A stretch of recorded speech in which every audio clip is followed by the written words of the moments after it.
Good evening, and thank you for giving me a chance to introduce our topics and my colleagues. So we're going to talk about today's gender power and stemming sexual harassment. And as a team, I'm Arif Jibun. She is Hadiza, she's Asmao, she's Stephanie, and she's my lovely colleagues, the list.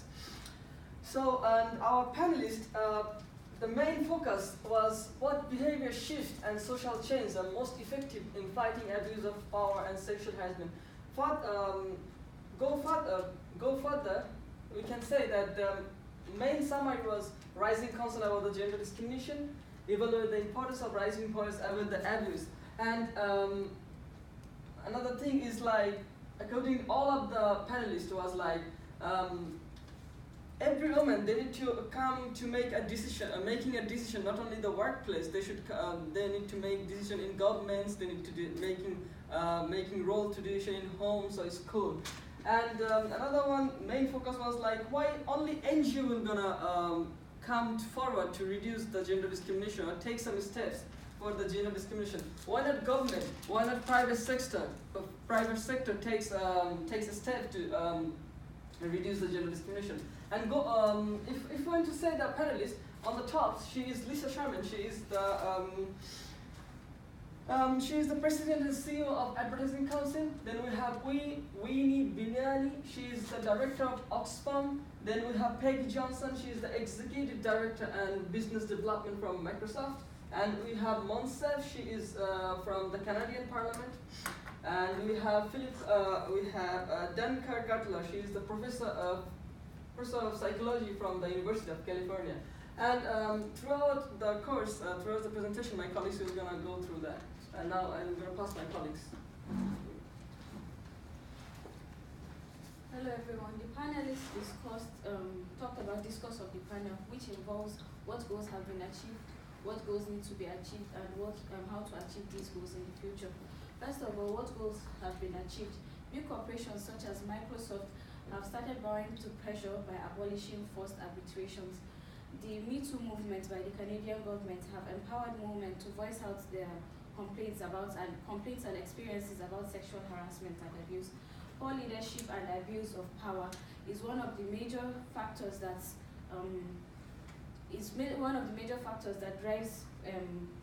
is behind sexual harassment in workplaces. What goals need to be achieved? More companies and employers of labor need to join forces to fight the war against sexual harassment and inequality in workplaces. Ensure that all women get equal rights as their male counterparts in workplaces and all over. Ensure that the only accountable people and credible people need to be put in leadership positions so as not to get such issues in workplaces. Bills, how to achieve these goals? Bills need to be passed in parliaments all over the world in order to make these things a reality for people. Address economic inequality, which is the greatest barrier to ending violence against women. Vote in the right people, not just people that are not supposed to be there, but credible people, so that they would put this into consideration and be empathic with victims of sexual violence and inequality in workplaces. Thank you. Thank you very much, Asma, for that wonderful brief. Agreement with issue. The panel has agreed that they are all acknowledge that power should be given to both male and female in different sectors, be it in your workplace, be it in churches, be it in school, anywhere in the mosques and all that. They should be shared equally. The panel also acknowledged that the Me Too campaign is not to be left alone for the government alone to work on, but also for everyone, not only for the NGOs as well. Everybody should be part of it. Everybody should campaign about this harassment, gender equality, and how they can stop all this discrimination in different offices and different regions. The important element for people, one of the important elements is for people to be good.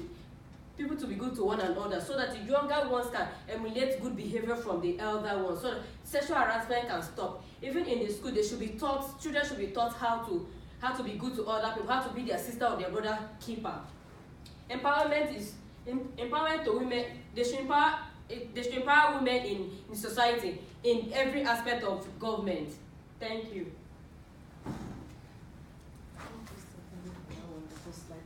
Traditionally, gender refers to the state of being male or female.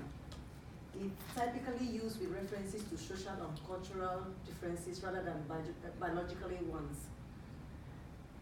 The struggle for economic inequality is often misconstructed with sexual harassment and abuse. This is obvious as some cases of abuse are mostly from superior colleagues or employers and not those in the same rank. We all know that sexual harassment conflict is in every organization, both churches, banks, everywhere. So what we need to do is to put a law in place. The major problem we have is that there is no law in place protecting the victims. So if each organization should put a law in place protecting the victims, I guess the seniors in the higher rank will not be able to victimize the employees. Why the employees are always scared of reporting the cases to the senior management is that if my boss is abusing me directly and I go to maybe a deputy director to report the case, oh, the director of DPRS abused me, and the next promotion that is coming, I was supposed to move from this level to the next level. The next promotion that is coming is that director that is in charge of promotion.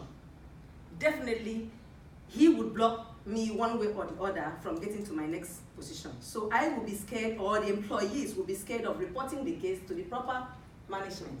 So if each organization should be able to put this law in place, every employee will know their rights. And if any senior management should harass the employees, they will be able to put it in black and white and take it to the management, and they should be able to stop the offenders from committing this crime. Thank you. Power, the ability or capacity to do something in a particular way. Power is believed to be impulsive, incapable, ignored issues. The fact that the cases of sexual harassment is general issues that cut across everybody.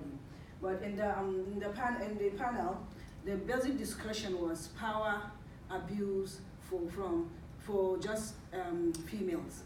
I believe power abuse is for both sexes or from same sexes, because sometimes abuse of power abuses or harassment can come from same sexes, not only for women or from a man to a woman or from a woman to a man. And then it goes both ways. Sometimes abuses come from subordinates onto their superiors. Let me give an example of this. An abuse from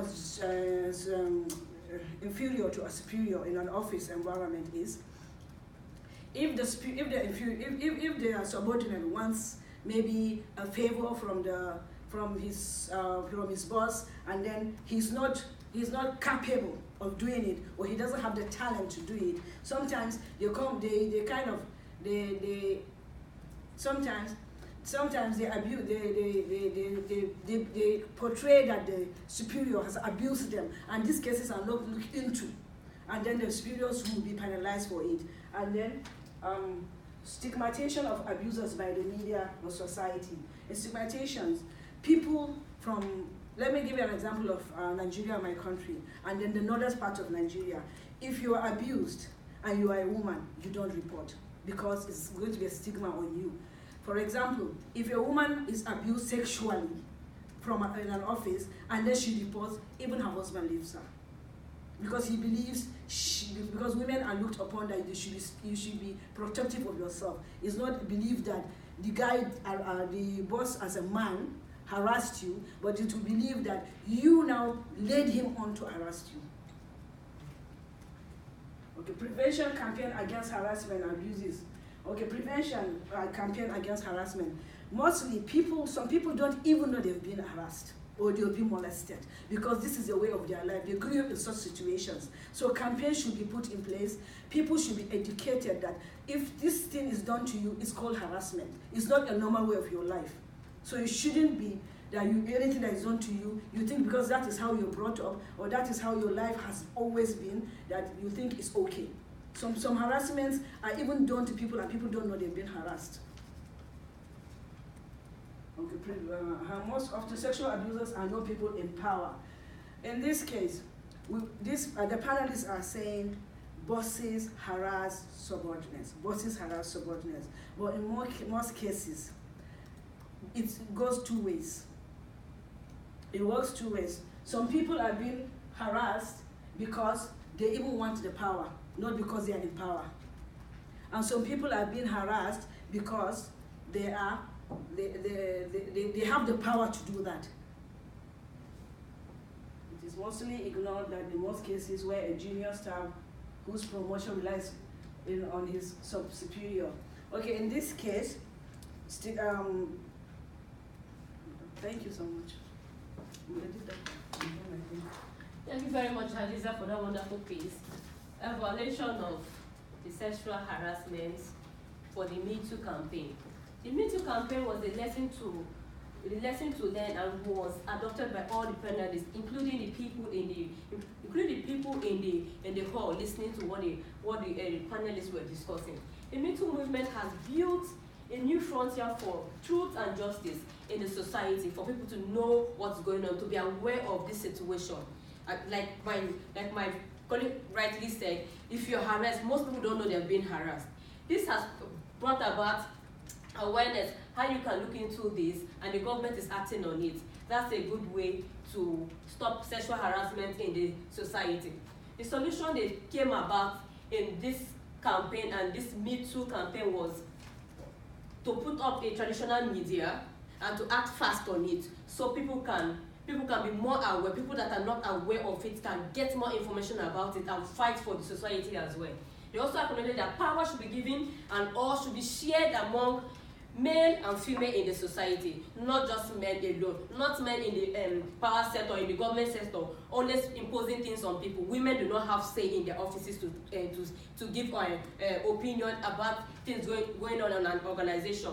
Women should be given ears. Women should be listened to in the society. Women should be listened to in churches. Women should be listened to in government.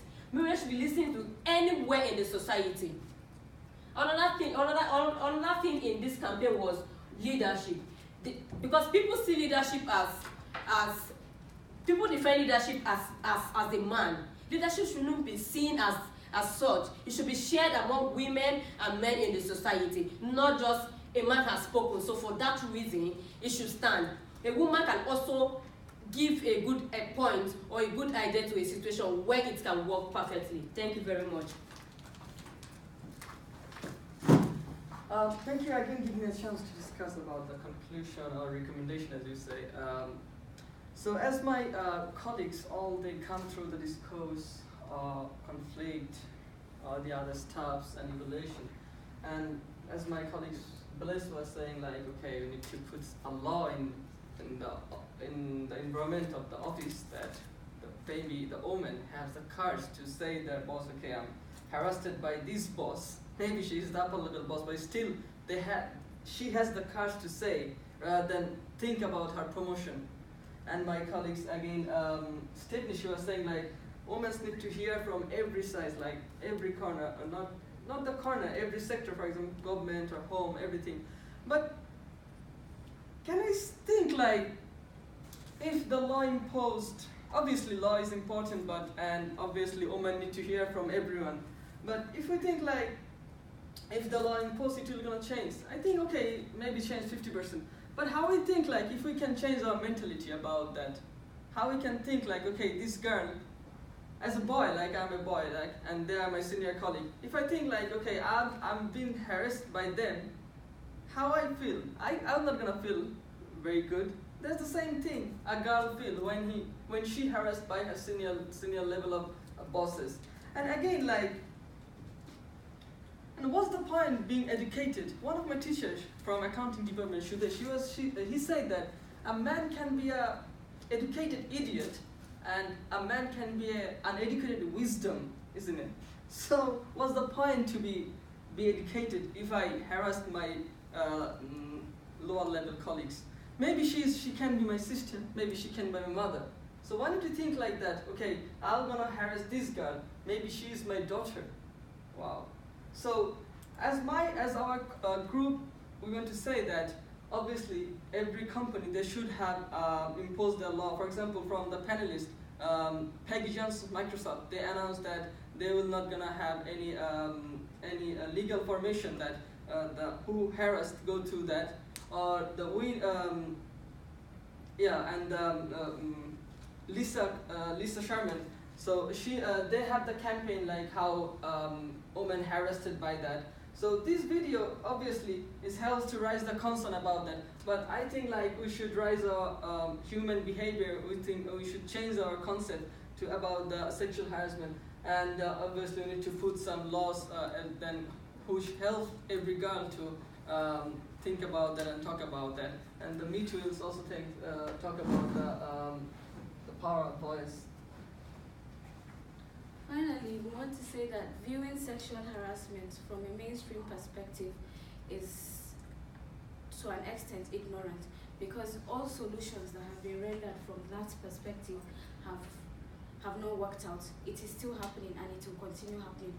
Sexual abuse takes a toll on you, on the abused person. It damages you physically, mentally, emotionally. People have to keep going to therapy sessions. But some people go through that all their lives. So, seeing that this affects you, taking the critical stand as a group. Critically, you should deal with sexual harassment aggressively, since it's very demoralizing and it takes a toll on the individual that has been abused. Critically, we want to suggest that the solutions we have in place include, for inequality in the workplace or anywhere, the government should have an independent body other than in the organization to take into account promotions and leaves, benefits, all these things, so that people that are supposed to get these things will not be pushed down and not get it. These people would do this unanimously in the sense that they would take into consideration not the names of the individuals, but maybe their ID numbers, things that will not indicate the genders of the individuals in question. Also, for sexual harassment, first of all, you could talk about the salary of, if it's in a workplace, you could talk about the salary of the person that abused the victim. Maybe depending on how severe the abuse is, the punishment should be the salary of the person for a certain number of months or years should be taken out and given to the victim. Also, we could go to the extreme level and take up the Chinese government's law, which takes into executing any person that's false, in the sense that if you're a drug dealer in China, if you're into human trafficking and whatnot, or even corrupt leaders in China have been executed in the past, and this method has been working for the Chinese government in order to stop these practices. So extreme measures need to be taken into consideration. Thank you. Yeah, let's get